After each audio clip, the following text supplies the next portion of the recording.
प्रेमी सज्जनों, ई जोन प्रोग्राम हम पेश करत बानी काका म्यूजिक के सौजन्य से भैया ओम प्रकाश के देख रेख में, साथ ही हमारे गर्जन व्यास भी सहयोगी बाणन।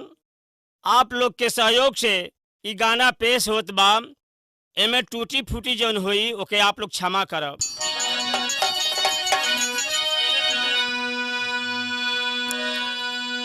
होती प्रबल होनहारी जहां में, लिखा जो भी किस्मत में होता वही है। मिटा दे भले चाहे दुनिया की हस्ती, विधि का लिखा मिट सकता नहीं है। एक दिन कुंवारीपन में सिया साधवी, गौरी पूजन चली ले सुमन हाथ में। एक बनिया की बेटी विदिया रही, श्री सहेली सिया के रही साथ में।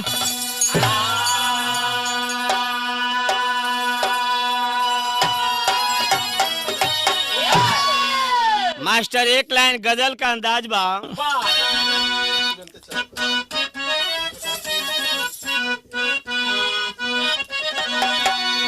अरे न समझो कि हम पी गए पीते पीते,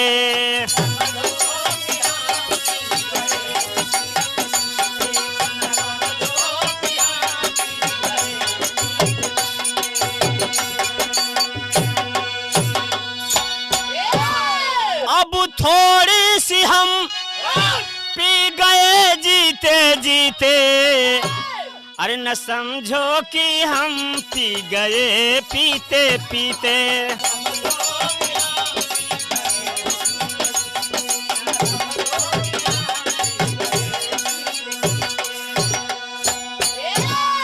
चली दोनों सखिया बिहसती डगर में,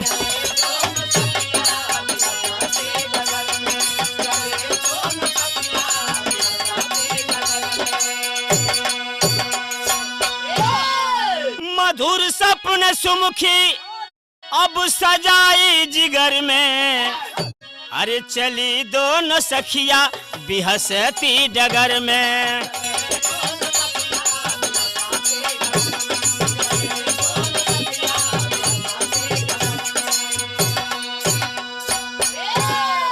कहानी का शुरुआत हो गई शायर के अंदाज से।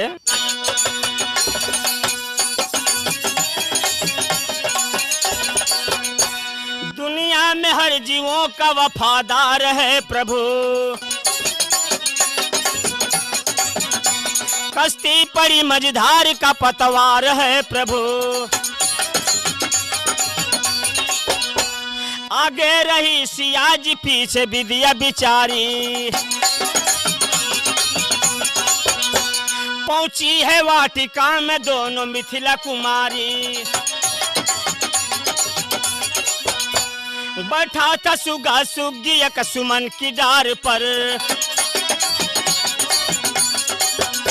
सुगिया से बोला सुगना है मन में विचार कर।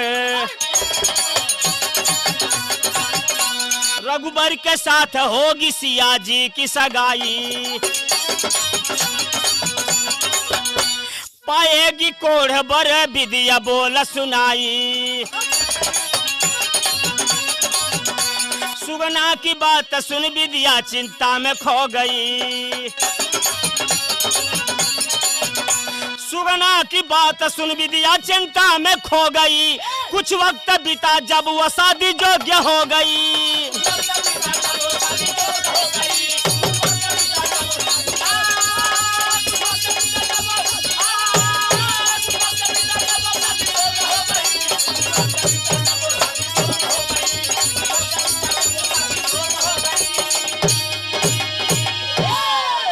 बाबूजी विद्या 16 बसंत के पार कैले बा।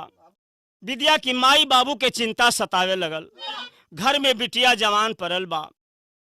केहू की घर में अगर जवान बहन बेटी रही ना ओके चिंता जरूर सताई। यहाँ एक लाइन गीत लगल मास्टर।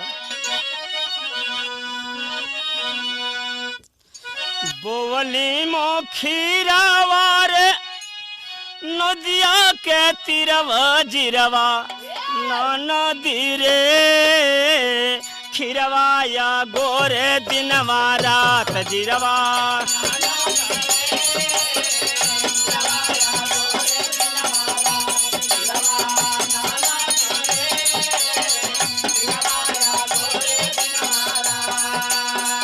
खिरवा या गोरा तक मिलल बटोहिया भैया।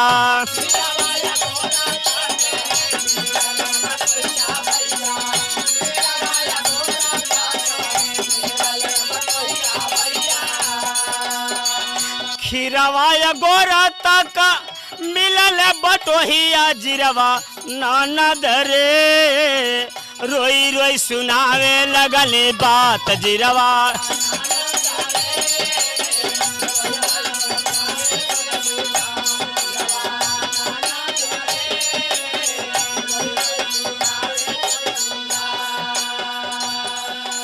विरह के स्थल पे आ पाई सोचे मन में विदिया के बापया मतारी भारी सिरवा पे बोझ बाटे बिटिया कुंवारी भारी।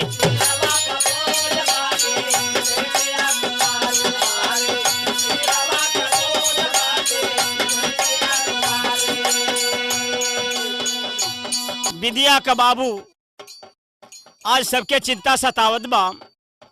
विद्या का माई कहलन कि विद्या की बाबू से कि आप घर में बैठल हवा, घर में बिटिया जवान पड़ल बा, कहीं अच्छा सा घर बार खोज के बिटिया का हाथ पीला हो जाता अच्छा रहत। विद्या के बाबूजी और भाई गुड़ा कारिया हो।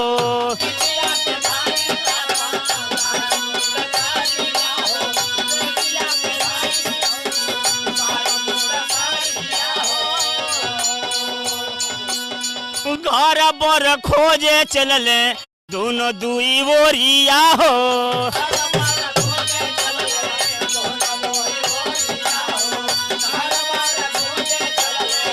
जियो शेर अलग बर खोजलन या नारी भारी सिरवा का बोझ बाटे बिटिया कुंवारी भारी।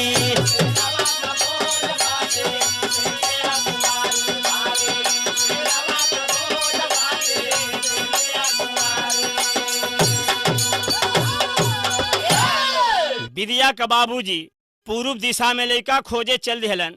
अब विद्या का भाई जौन बारन पश्चिम दिशा में लड़का खोजे चल दिहलन। संजोग के बाद दोनों जाना जाके दू जगह शादी तय कर दिहलन। कहना बा देखी जा दोनों शादी दू जगह तय हो गई। संजोग के बाद कि एक ही शायद एक ही दिन पड़ल तो यहाँ एगो गीत लग गई।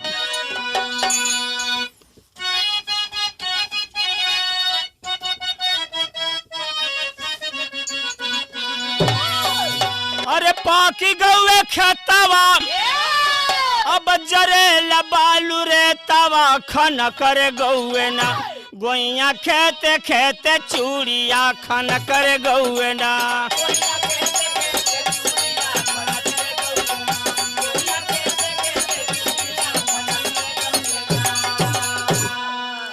अरे एक दिन वहाँ पे अली अब दुई गो बरतिया जुलुमा भैलेना पढ़ली संजोगी साहित्या जुलुमा भैलेना।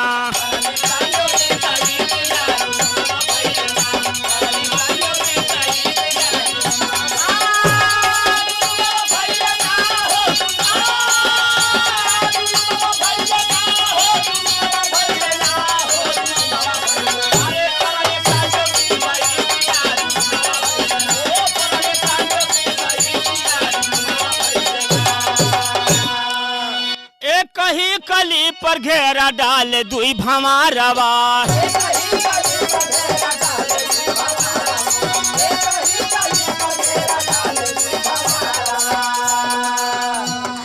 बाप बेटा आपस में करेलन झगारवा।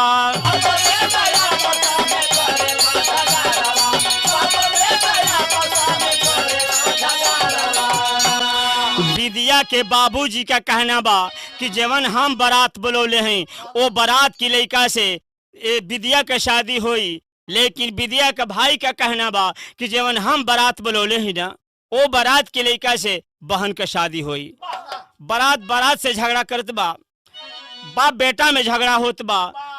आज द्वार पर कोहराम मच गई तो कहना बा और भइल झमेला भारी शादी वाली रातिया जुलुमा भइलेना जुलुमा भइलेना पड़ली संजोगी सईतिया जुलुमा भइलेना।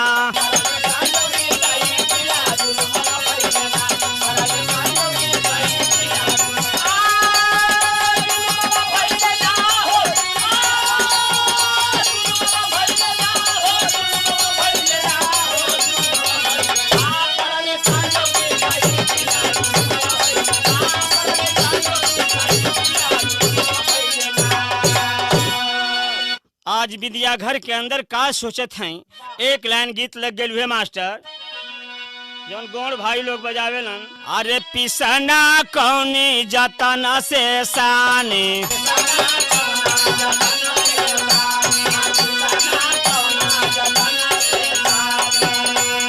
ना घर लोट हो ना घर थारी।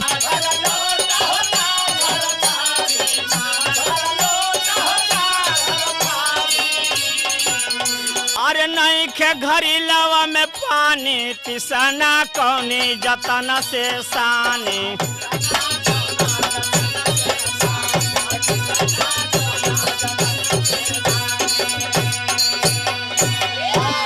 घर के अंदर आज लड़की का सोचत बा अरे बेटी हो झंखे महलिया मझार।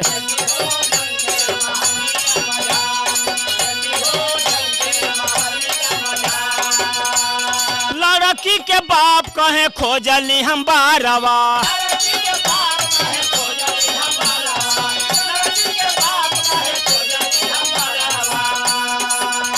अरे सिरवा बधाई वो के शादी का से हारवा।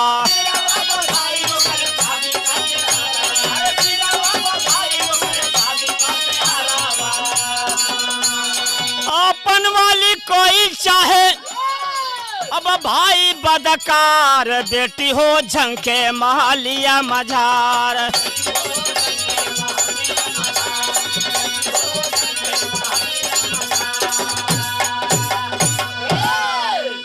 पर्दे में रोती प्यासी जिंदगी किस्मत खपा हुई धूमिल समा की ज्योति।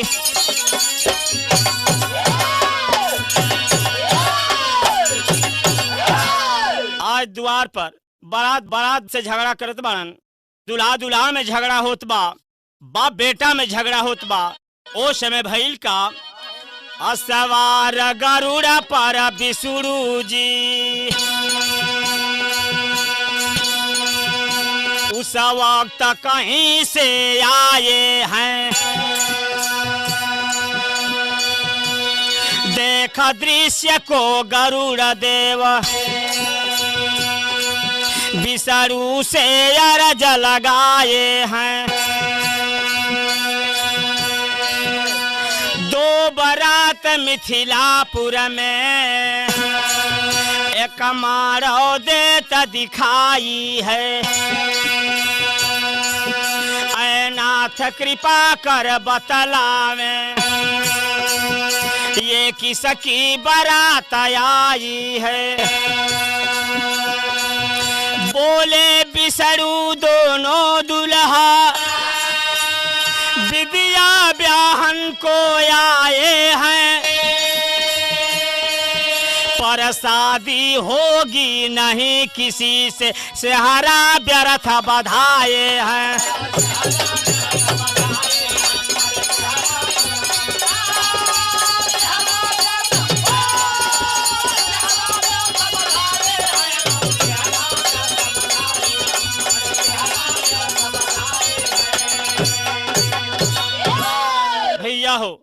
विष्णु भगवान गरुड़ पर सवार होके वही जनकपुर के मार्ग से जा रहे थे। गरुड़ जी देखलन कि ए जनकपुर में एगो मारो बा आ दूगो बारात आयल बा। विष्णु भगवान से पूछे लगलन, प्रभु आप बताएं ई कैसन बारात आयल बा? मारो एक दिखाई देत बा आ बारात दूगो आयल बा। विष्णु भगवान गरुड़ जी से बतावे लगलन कि जवन दोनों बरतिया आयल बा ना, ई बेमतलब का आयल बा। विद्या का शादी त ब्रह्मा जी एगो कोढ़ी के साथ में लिखले बारन, आ उ कोढ़िया ए बरतिया में आयल बा।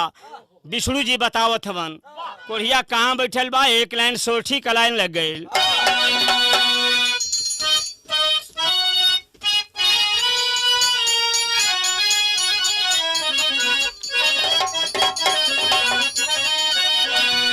अरे ललकी महालिया, अरे लाला की पलंगिया मोरे राम लाला, ए राम लाला की चुनरिया जनवा मारे ले हो राम।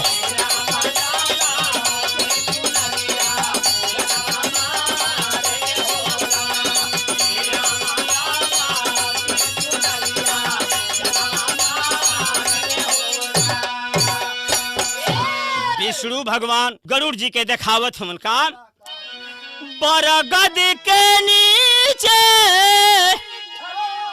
अरे बाटे उहे कोढ़िया मोरे राम, बाटे उहे कोढ़िया ए रामा विष्णु जी देखावे, ए रामा विष्णु जी देखावे भरना जारिया ना हो राम।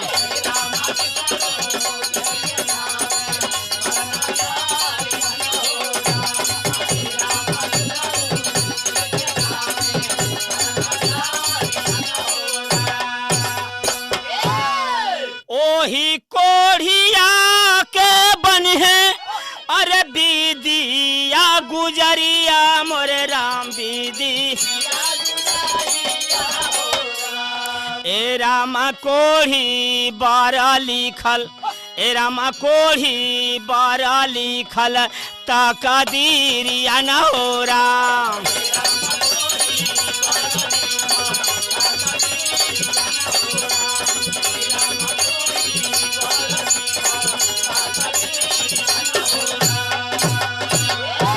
विष्णु भगवान का बात सुन करके गरुड़ जी के दिल पर बड़ा ठेस लगल।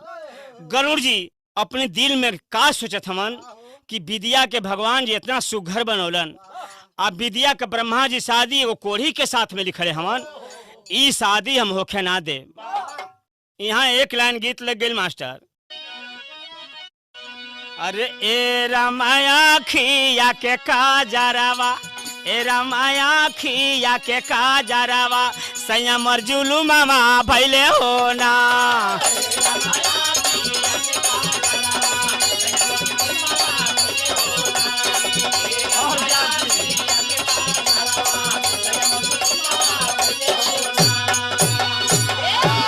ए रामा सोचे गरुड़ गियनिया, ए रामा सोचे गरुड़ गियनिया, मन में गालानिया होले हो राम।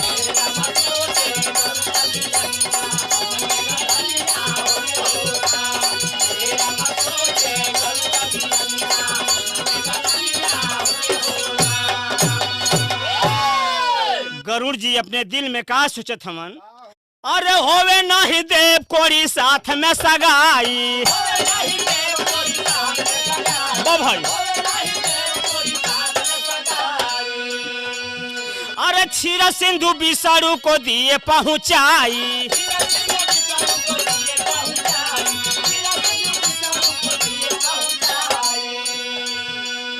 ए रामा मिथिला में आए ते ही जुनिया, ए रामा मिथिला में आए ते ही जुनिया, मन में गालानिया होले हो राम।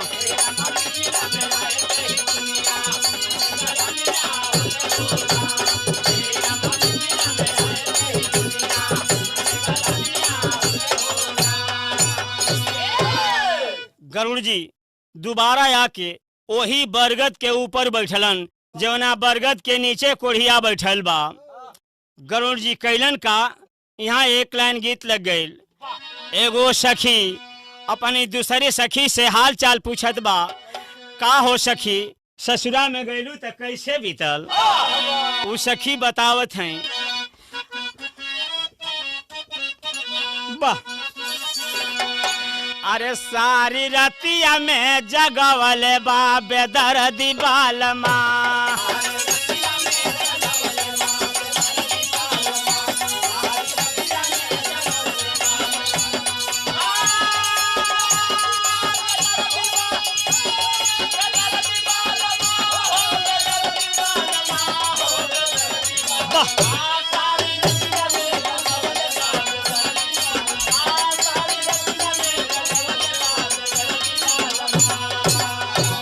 गरुड़ जी कैलन का तले के कोढ़िया के हो गईले फरार बीरवा।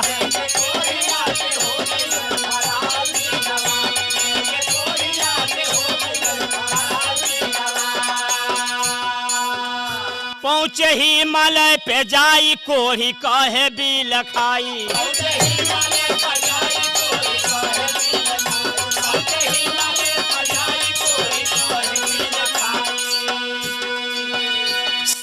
दिन से हम न पवली अब यहाँ बिरवा, तले के कोढ़िया के हो गईले फरार बिरवा। आज गरुड़ जी कोढ़िया के लेके हिमालय पर्वत पर पहुंचलन। कोढ़िया 7 दिन का भूखाइल बा।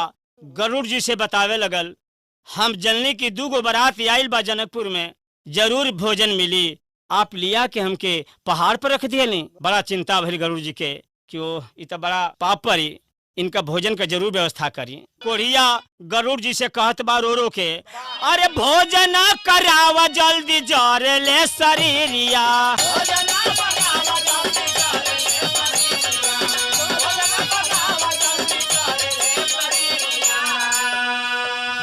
और बंद कई के कोढ़ी को गुफा में बालकारिया,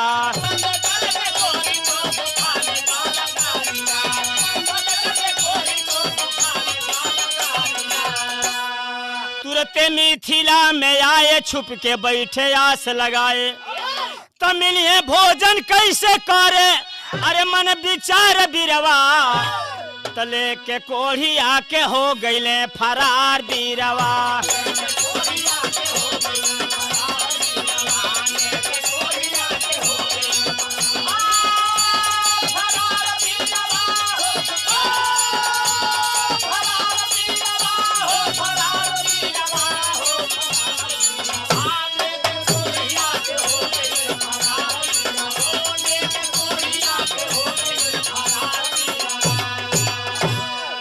गरुड़ जी आकर के वही बरगद पर बैठ के इंतजार करे लगलन कि कब बारात खाए बैठी। इधर घर के अंदर कोहराम मचल बा, बारात से झगड़ा करत बा, बाप बेटा में झगड़ा होत बा। ओ समय विद्या कमाई अपनी पतिदेव से हाथ जोड़ के एगो बात कहलीन हो। विरह में कहना बा, और झंखे अवर विद्या के महतारी भारी चिंता में, स्वामी से बोली है बात बिचारी भारी चिंता में।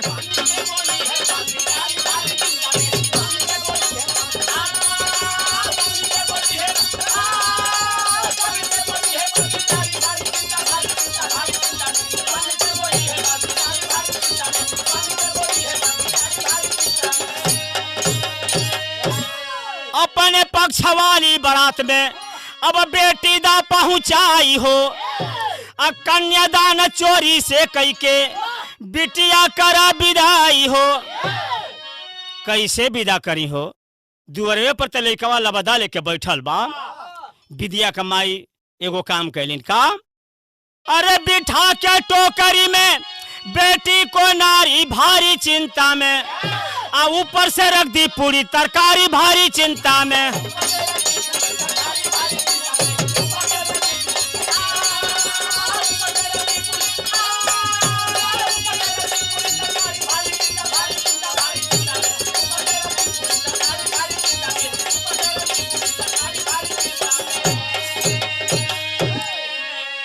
विद्या कमाई लड़की के एगो खचोली में बैठा के ऊपर से पूरी तरकारी से तोप दियलिन आ अपनी बुढ़ऊ की कपार पर उठा दियलिन। बुढ़ऊ चल दिले हवन। आल्हा में कहना बा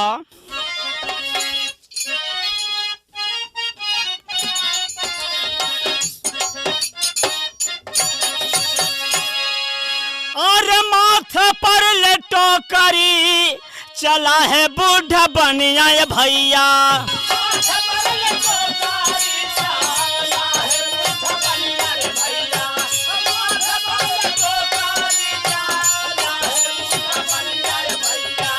झपटे गरुड़ा लिहले टोकरी उठाए।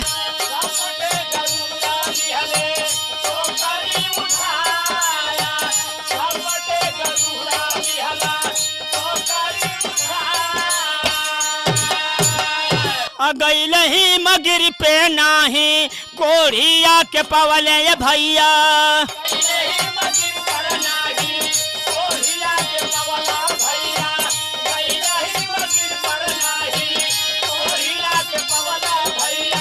बैठा हूँ हम विप्राय का मंडप सजाया।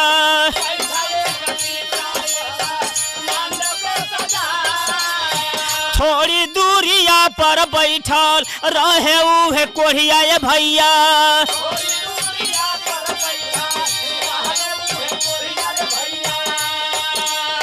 सोबरन बदनिया का इला रहे पा।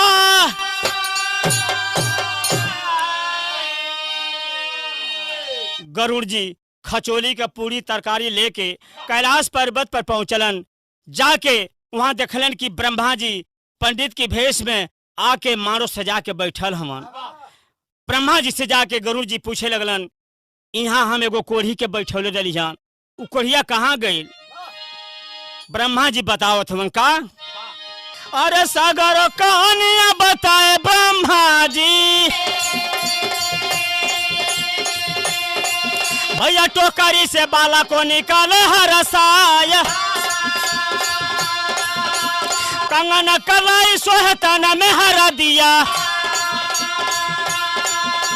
दिया नौजवान संग सदिया रचाई हो।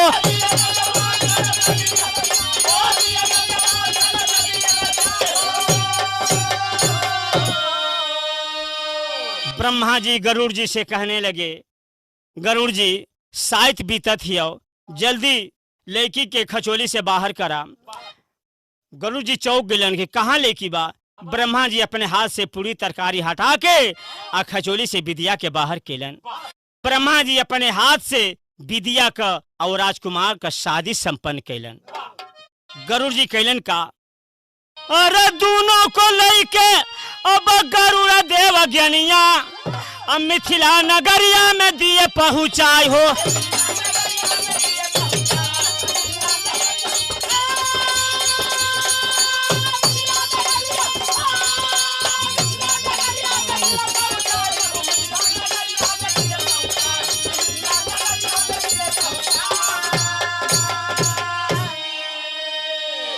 विद्या सीता का सहेली रहलिन। विद्या का शादी पहले हो गई, लेकिन विद्या की सखी का शादी यानी जगत जननी माँ सीता का शादी कब कैसे कहाँ भई? आखिरी लाइन में कहना बा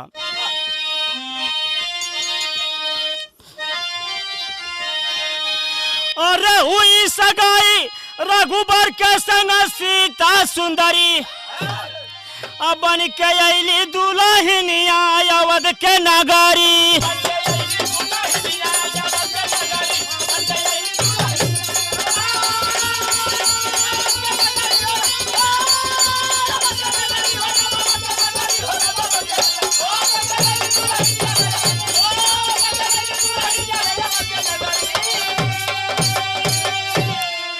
विद्या सहेली वाला नतवा निभवली और चलती बेरी सीता जी के पानिया पिया वाली।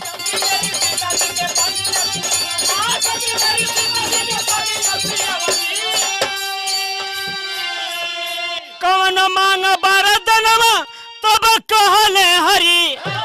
बन के अली दुल्हनिया अवध के नगर। भगवान कहते हैं विद्या से कि कौनो वर मांगला, विद्या मंगलिन का मर्यादा पुरुषोत्तम राम से। अरे भगवान से विद्या मांगेली वरदानवा, आया गिला जनमा चाही सीता जी के संगवा।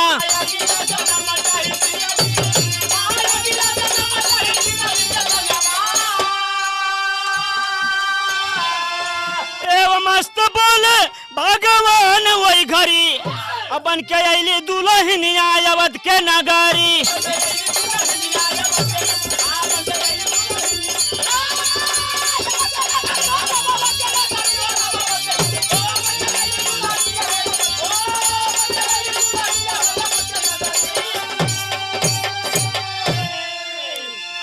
द्वापर युग में सीता लिहली राधा अवतार हो, अब विद्या बनली ललिता पवली सहेली का प्यार हो।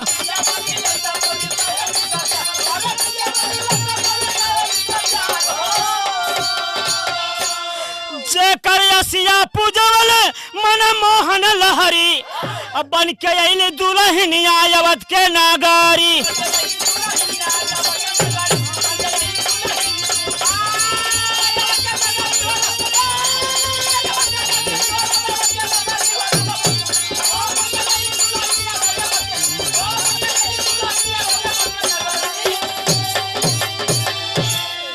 गुरु गणेश गुरु रामलाल प्रभु प्रेम में पागे, बच्चन कहें कि कभी चंद्रिका चमन छोड़ के भागे।